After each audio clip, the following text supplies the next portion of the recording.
There are things we only come to understand after traveling a long stretch of the road. When the hair turns silver, when the steps grow slower, when the heart no longer rushes. That's when we are given a chance to truly look within, to pause, and ask a simple question we may have never asked deeply enough. How am I really living? Aging doesn't come like a sudden wind. It arrives slowly, quietly. It doesn't take everything away, but it does rearrange what once felt certain. What once seemed normal now needs to be seen with fresh eyes. And the small daily habits we never thought much about could now be silently draining away our strength. The truth is, life after 60 is not frightening because of aging itself, but because of the unnoticed habits that gently, day by day, wear down the body without us realizing it. This message is not meant to scare. It is not meant to worry. It is a whisper, a gentle invitation. Look again at the small things so you can preserve what truly matters. If you are in your later years, or you love someone who is, I invite you to walk gently with me through this reflection. A journey not meant to blame the past, but to choose a better path forward. Because as long as we still have days left, we still have the power to live better, to feel more joy, and to care for ourselves in deeper ways. So take a seat, pour a warm cup of tea, and let us begin. 7 daily habits after 60 that may be quietly weakening your health. If you're ready to discover the wisdom that only time can teach, subscribe and join us on this meaningful path. Skipping breakfast or eating inadequate meals. There's something tender about the early morning hours, the soft light spilling through the window, the quiet hum of a new day beginning. For many who have crossed the age of 60, this time of day is a gentle companion. No rush to catch a bus, no hurried goodbye, no children to prepare for school. The house is quiet now, and so often is the appetite. And yet, within this calm, a subtle danger can take root. The disappearing hunger with age, our sense of hunger begins to dull. The stomach doesn't growl as loudly. The craving for strong flavors wanes. What once was a cheerful morning ritual, toast, eggs, a pot of tea, laughter with family, becomes a solitary cup of coffee, or worse, nothing at all. But the body, though quieter in its demands, still whispers its needs. Muscle mass begins to decline more rapidly after the age of 60. Bones lose density. The immune system, once robust, becomes more fragile. To maintain strength, clarity, and resilience, the body requires nourishment, not just calories, but quality. Protein for the muscles, calcium and vitamin D for the bones, fiber for digestion, healthy fats for the brain. And most importantly, consistency. When breakfast is skipped, it sets off a cascade. Blood sugar levels drop, energy dips, concentration falters, irritability rises. And if medications are taken on an empty stomach, as many older adults must do each morning, nausea, dizziness, and even fainting can occur. Loneliness at the table beyond biology, there is also the quiet ache of the heart. Many older adults skip meals not because they're not hungry, but because they are alone. The empty seat at the table where a spouse once sat, the echo of laughter that used to fill the kitchen. In such silence, food can lose its meaning. But we must remember, eating is not just survival, it is connection with ourselves, with the rhythm of life, and sometimes with the memory of those we love. Even a small act of care, setting the table, playing soft music, calling a friend, during breakfast, can turn a solitary meal into a sacred ritual. And if cooking feels like a burden, preparing something simple yet nourishing is enough. A bowl of porridge with cinnamon, whole grain toast with nut butter, a soft boiled egg with warm tea. The first act of self-compassion each morning offers a choice to rush past the body's needs or to pause and listen. Eating a proper breakfast, especially after 60, is not a chore. It is the first act of self-compassion for the day. It says, I still matter. My body still deserves care. My life is still worth nourishing. For caregivers and family members, this small detail, whether a parent or grandparent has eaten properly, can make the difference between a day of strength or a day of strain. And for older adults themselves, Reclaiming the morning meal can be a quiet revolution, a return to presence, to energy, to vitality. When you arise in the morning, think of what a precious privilege it is to be alive, to breathe, to think, to enjoy, to love. Marcus. Aurelius, so let breakfast not be a forgotten ritual. Let it be a gentle awakening of the body, of memory, of purpose. Sitting for long hours without moving, there is a kind of stillness that nourishes, the calm of early dawn, the pause of a deep breath, the restfulness of a quiet afternoon. But there is another kind of stillness that does the opposite, the kind that slowly erodes the body's vitality, the kind that settles deep into the bones like dust left too long undisturbed. This is the stillness of sitting for hours. In the lives of many older adults, especially after retirement, movement gradually fades. The once purposeful steps, to work, to the market, to greet neighbors, become fewer. The armchair by the window, the couch near the television, the kitchen stool, these become the day's familiar places. Sitting turns into a way of life. But the body was never designed for this kind of stillness. When movement stops, so does circulation. Our muscles are more than just tools for lifting or walking. They are a living part of the body's internal engine. With each step, the leg muscles help pump blood back toward the heart. With each stretch, the joints are lubricated. The spine is gently realigned. The balance between strength and stability is maintained. But when sitting becomes the dominant posture of the day, blood circulation slows. The muscles begin to atrophy. The lower back grows tight. Posture slumps forward, compressing the lungs and affecting breathing. The risk of clots in the legs, known as deep vein thrombosis, increases. And more invisibly, the body's metabolism slows, blood sugar regulation becomes poorer, and the immune system grows less responsive. What's more, long hours of sitting can lead to mental fatigue and emotional dullness. The mind mirrors the body. When we stay still for too long, both become sluggish. A body at rest will remain at rest, unless acted upon by an outside force. Newton's first law, reminding us that inertia applies to life too. The gentle art of micro-movements. Many elders worry that exercise must mean lifting weights or doing strenuous routines. But movement, especially in later life, is not about intensity. It is about consistency. Getting up every 30-45 minutes for a few minutes of walking around the house, doing slow stretches by the wall, rotating the ankles while sitting, opening and closing the hands to keep joints supple, standing near a window and reaching toward the sky with both arms. These are not just movements. They are messages to the body that life is still flowing, still moving, still full of energy. And whenever possible, incorporating functional movement into daily life makes it even easier. Watering plants, folding, laundry while standing, taking a gentle walk to the gate and back. Each step is a silent vote for health, movement as memory. There is also something deeply human in movement. Our memories live in motion. The sway of a dance once shared with a partner, the rhythm of walking side by side with a friend, the strength of holding a grandchild. To stop moving is, in a way, to let some of that memory fade. But even if the knees are weaker now, even if balance is not what it used to be, movement, in any forms, is still possible. It is still meaningful. Even a slow walk around the living room can whisper to the body, "You're still here. You still matter." Those who think they have no time for exercise will sooner or later have to find time for illness.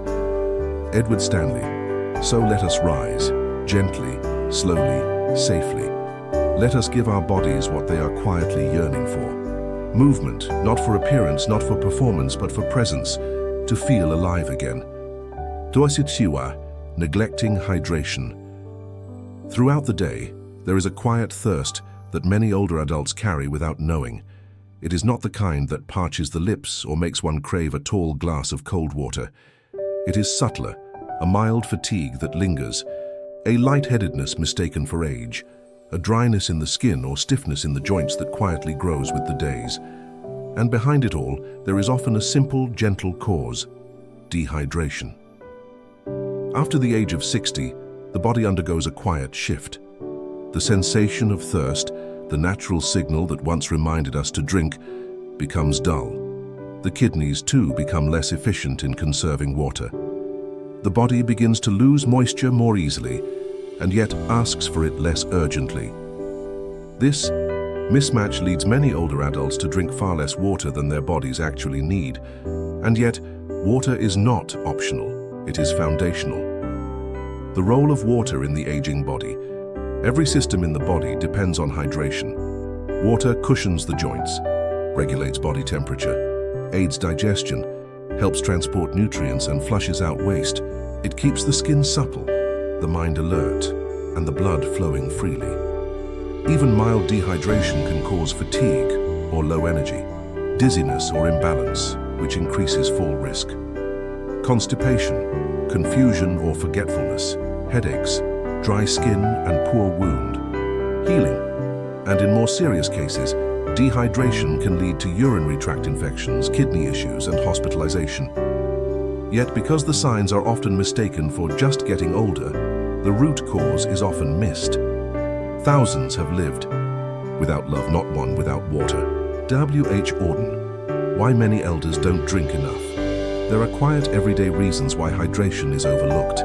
Fear of frequent urination, especially at night, mobility issues that make walking to the kitchen or bathroom difficult, medications that act as diuretics or alter water balance, taste changes where plain water no longer feels appealing, forgetfulness, especially among those living alone. None of these reasons are from negligence. They are human, they are understandable, but they are also solvable with gentle adjustments. How to build a gentle hydration habit. Hydration in later life isn't about drinking gallons of water all at once.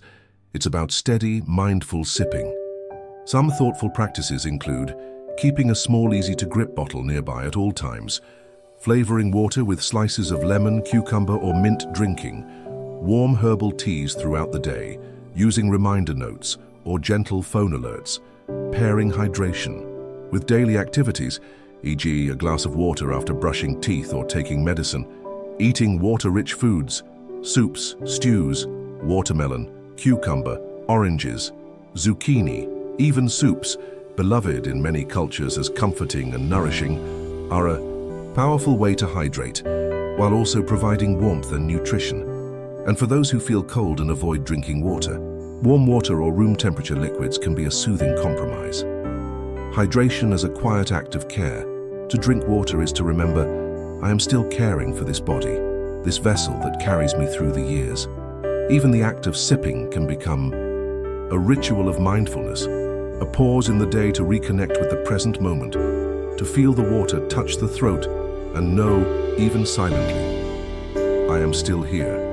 I am still nurturing myself. Water flows gently, persistently, and so must our Care but Anonymous. Let each glass be a gift, not just to quench thirst, but to restore balance, to awaken the mind, to soften the wear of years. Over-relying on medications. Without review, there is a quiet drawer in many older adults' homes. Inside, there may be a neatly lined row of pill bottles, or perhaps an old plastic box divided by days of the week. Some medications have been taken for years, others more recently added. A few may be forgotten entirely, their labels faded, their purpose unclear. Yet each day, often without fail, the routine continues. Open, swallow, move on. In a world where medicine can offer relief and hope, there is comfort in pills. They ease the pain, control the pressure, steady the rhythm of the heart. But over time, the reliance can become unconscious and sometimes unquestioned, and therein lies the hidden danger. The problem with polypharmacy. As people age, it's not uncommon to have multiple health conditions: high blood pressure, diabetes, arthritis, insomnia, depression. For each, a doctor may prescribe a medication, and for each side effect that arises, another medication may be added to manage it. This practice, known as polypharmacy, can quickly grow from necessary to risky. Some older adults take 5, 10, even 15 pills a day, not counting supplements or over-the-counter remedies. The body, especially after 60, becomes more sensitive. Kidneys process drugs more slowly. The liver becomes less efficient. The brain too can react more strongly to medications, especially sedatives or drugs that affect memory. Suddenly, what was meant to help can begin to harm. Side effects may include dizziness or false confusion or memory loss, constipation, fatigue, loss of appetite, dangerous drug interactions. And tragically, many of these symptoms are mistaken for old age, when in truth, they are preventable. Sometimes more medicine does not mean more healing, only more burden. A quiet truth worth remembering. The missing step. Regular review. One of the most overlooked acts of health after 60 is a comprehensive medication review. Yet this single act can restore clarity, improve energy, and prevent serious complications. It's C. Can be as simple as sitting down with a doctor or pharmacist every 6 to 12 months and asking, why am I still on this medication? Can any of these be reduced or stopped safely?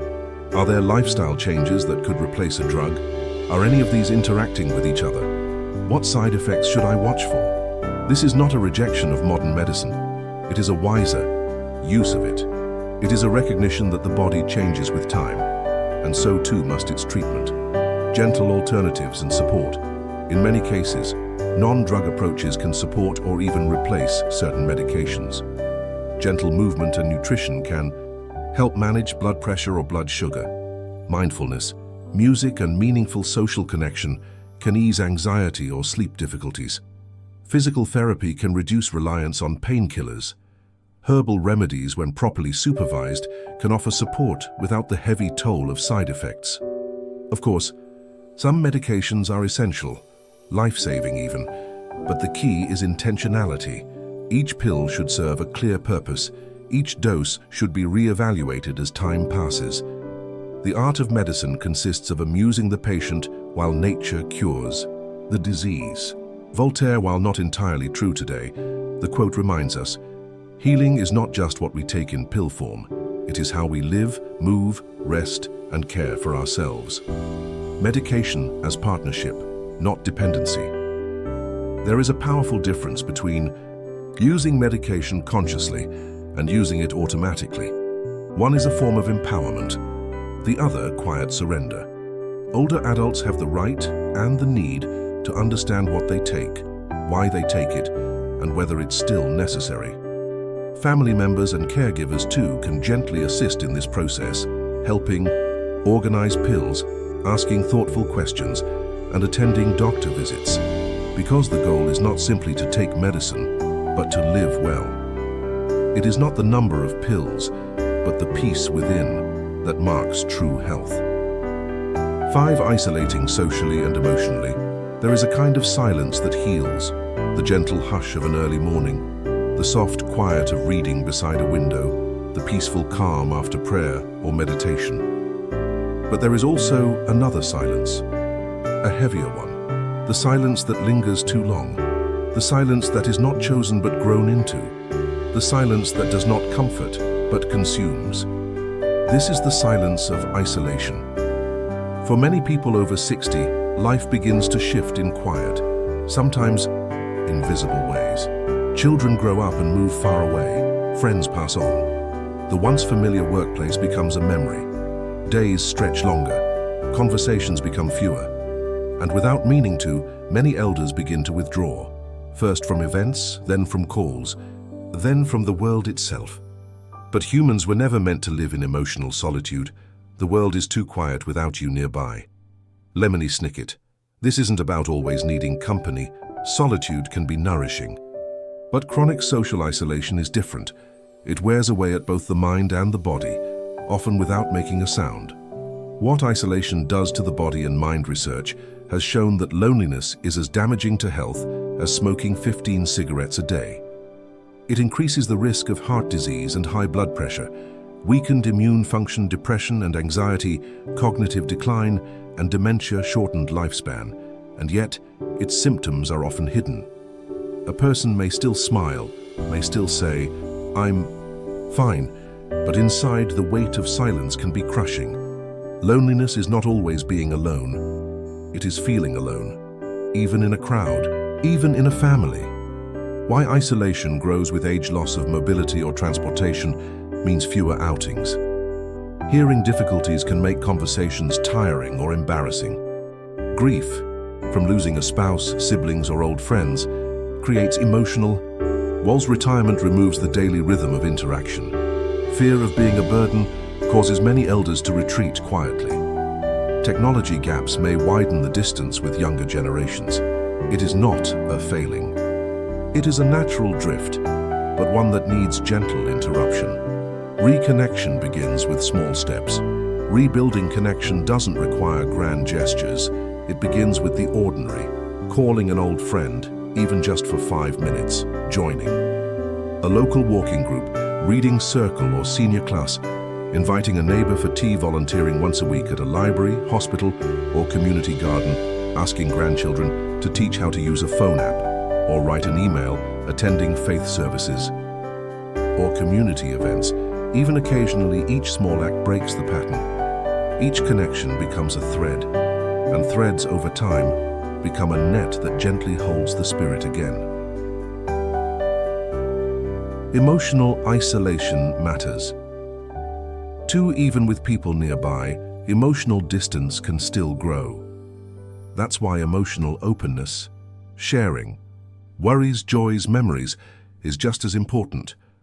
Journaling, speaking to a trusted friend or counselor, participating in support groups, telling stories from youth, laughing, crying, feeling again.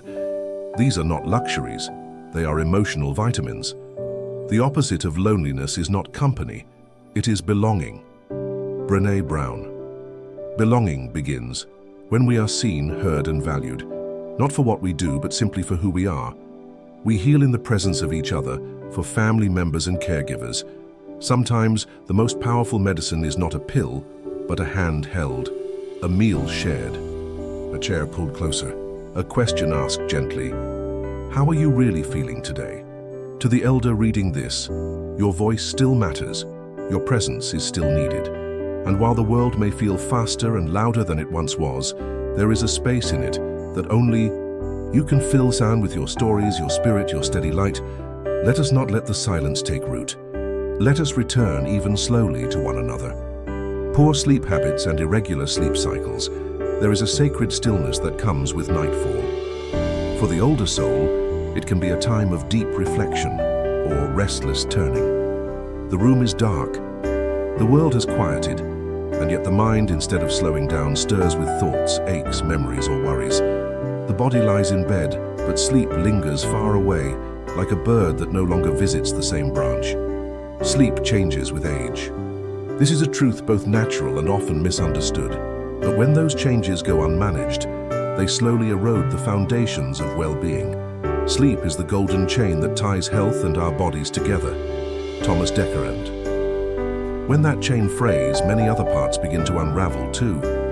How? Sleep evolves after 60. Aging brings subtle but real changes in how we sleep. Lighter sleep. Less time is spent in deep, restorative stages, frequent awakenings. Due to bladder activity, pain, or anxiety, earlier sleep and wake times, a shift in circadian rhythm, often known as advanced sleep phase. Daytime drowsiness. A sign the nighttime rest wasn't sufficient. Difficulty. Falling asleep or returning to sleep after waking. Some of this is natural, but when left unaddressed, especially when paired with poor habits, it can lead to chronic sleep deprivation, which quietly harms both mind and body. Why poor sleep is more dangerous than it appears. Many believe that as we age, needing less, sleep is normal. But that is a myth. Most older adults still need 7 to 8 hours of good quality sleep per night. Poor sleep, especially when chronic, can increase the risk of heart disease and stroke, weakened immunity, falls and accidents due to poor balance and focus, cognitive decline and memory issues, irritability, anxiety and depression, weight gain and blood sugar imbalance. It also affects daytime clarity and energy, making every task feel heavier, every step more uncertain. Common sleep sabotaging habits.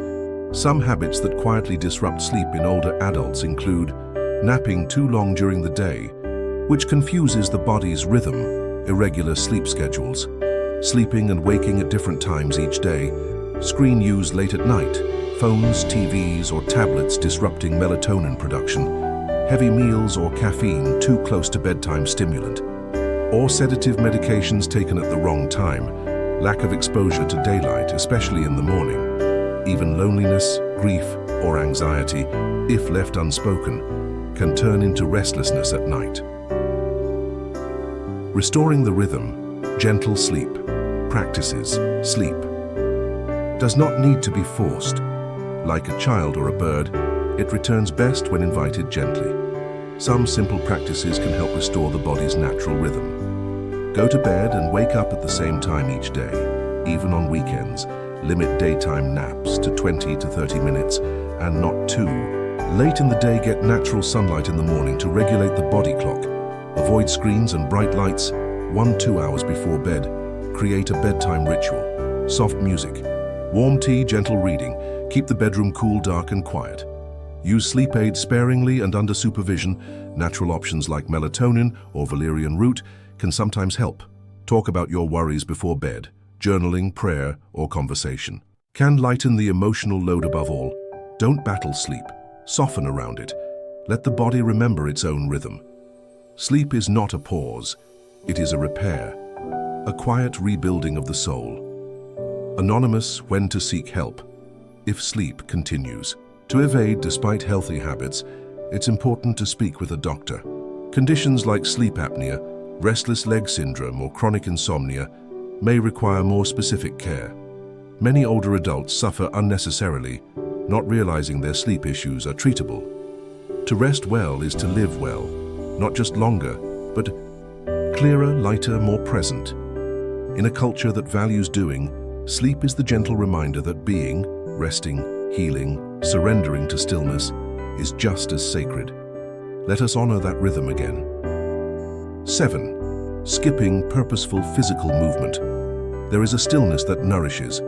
Sitting by the window with a cup of tea, watching light filter through leaves, hearing one's own breath.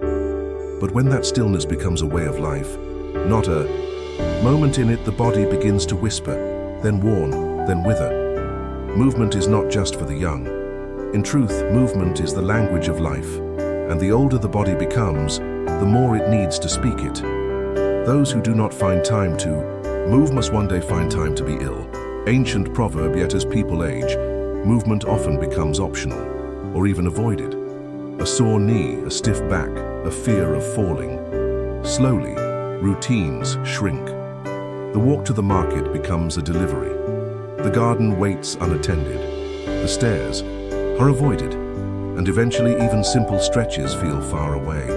This is not laziness, it is hesitation, built from pain or fear, or the belief that rest is safer. But ironically, the more we rest, the more we rust.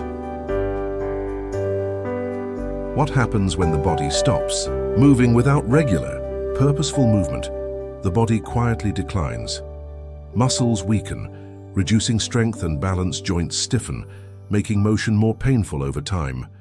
Bone density decreases, increasing fracture risk. Blood flow slows, affecting heart and brain health. Metabolism drops, contributing to weight gain or blood sugar issues.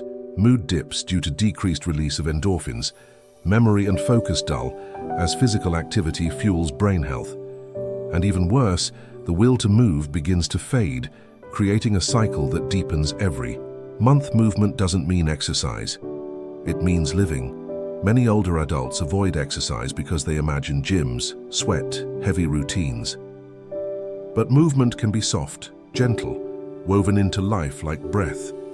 Purposeful movement can look like walking in the garden or around the neighborhood, stretching slowly each morning before breakfast, dancing to favorite music in the kitchen, tai chi, or gentle yoga to balance body and mind. Water aerobics, kind to joints but powerful for the heart. Lifting light household objects to build strength. Cleaning, gardening, sweeping, all forms of movement. Standing up every hour for a few moments. If sitting for long, the key is not intensity but consistency. 5 minutes today, 7 tomorrow. A short walk, a longer stretch. The point is to honor motion, not conquer it. You don't stop moving because you grow old. You grow old because you stop moving. George Bernard Shaw. The mind moves with the body. What's rarely spoken is how deeply movement affects the mind. Elderly individuals who move regularly report less anxiety, more confidence, clearer thoughts, fewer emotional slumps, a greater sense of autonomy and dignity. Even slow movement improves blood flow to the brain, reduces inflammation and supports memory. It is not only a physical act, it is a cognitive renewal, safety and simplicity, making movement feel possible. Again, for those afraid of injury or already dealing with physical limitations, start small and safe. Use a chair for support when stretching, walk. In short loops indoors on bad weather days, join senior-friendly movement classes at community centers. Track progress gently with a small notebook or calendar. Celebrate effort, not performance. One step is better than none, and perhaps most important, move with joy. Don't just exercise, dance, play, wander, reach, breathe. Let movement be a gift, not a chore. A body in motion holds a spirit in motion. There's a wisdom in the bones, and movement keeps it alive. The legs don't just carry us, they ground us. The arms don't just lift, they reach out to life. Every stretch, every breath is a reminder, I am still here. I can still move, I still matter. Motion is lotion for the joints and the soul. Gentle wisdom from a physical therapist, so to the older reader, move as you can, gently, lovingly, bravely. And to the family member or caregiver, move with them, walk beside them, offer your presence, not pressure, because movement, like healing, happens best together. Closing reflection, the quiet power of choosing well. Even now, there is a certain hush that falls on the later chapters of life, a kind of peace perhaps, or a pause. Things move more slowly, the world grows quieter, and many begin to wonder, have I done enough?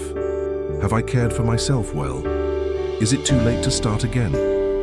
To these quiet questions, let us offer not just answers but kindness. The truth is, aging is not a falling apart.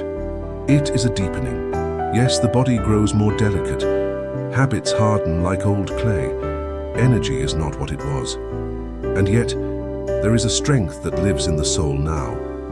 A wisdom earned not from speed, but from stillness.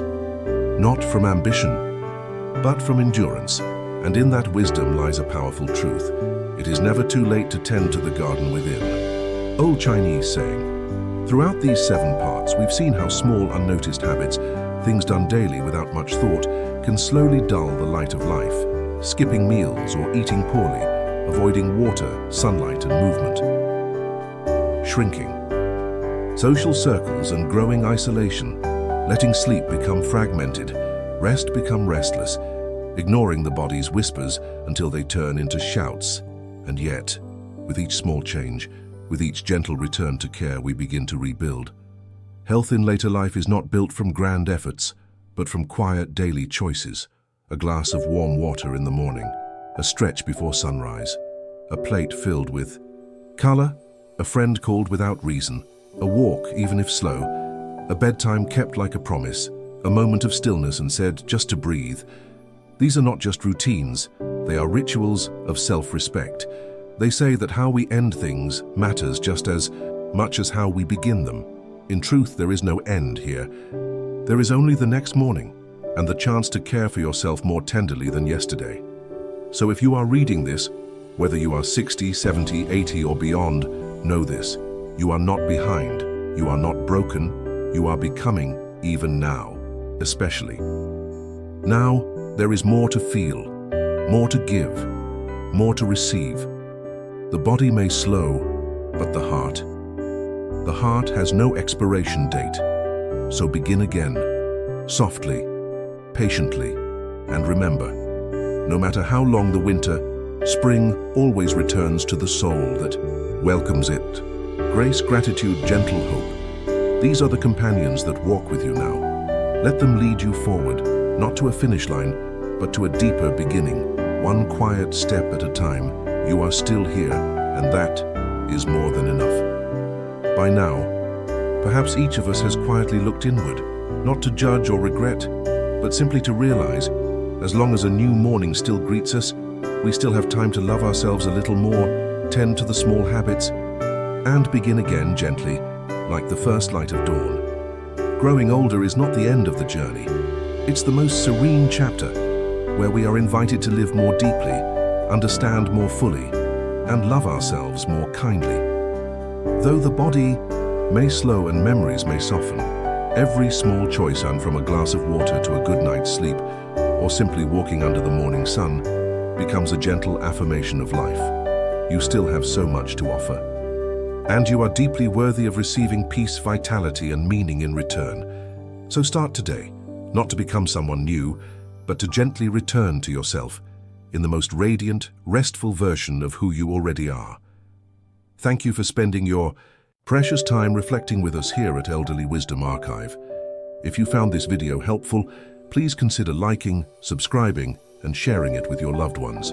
A small story shared may be just what someone else needs to find hope again. We look forward to walking with you on the next journey, where every moment of aging is honored with understanding, calm, and connection.